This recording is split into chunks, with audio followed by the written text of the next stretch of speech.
সুখ ও দুঃখ এই দুটি জিনিস মিলেই মানুষের জীবন। কেউ বুকে হাত রেখে বলতে পারবে না আমার কোনো কষ্ট নেই। সবাই তোমাকে কষ্ট দেবে, আপনজন তোমাকে বেশি কষ্ট দেবে, প্রকৃতিও তোমাকে কষ্ট দেবে। এটাই বিধাতার বিধান। আমাদের বিবেককে একটু ঘেঁটে দেখো, বুঝতে পারবে বেশি সুখের ভেতর আমাদের কোনো কল্যাণ নেই, বরং বেশি কষ্টের ভেতরেই আমাদের কল্যাণ রয়েছে। যখন তোমাকে কেউ কষ্ট দেয়, তখন নিজেকে অনুসন্ধান করো, কি তোমার ভুল, সংশোধন করো, বদলে ফেলো নিজেকে।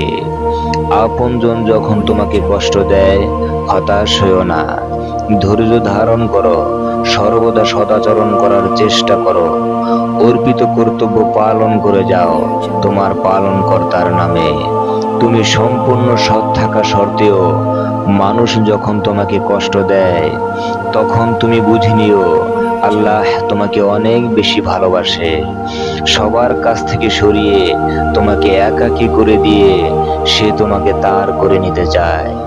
সে তোমাকে বোঝাতে চায় এই দুনিয়ার কোনো কিছুর পরোয়া করো না তুমি, আমি তোমার সব, আমি তোমার জন্য যথেষ্ট।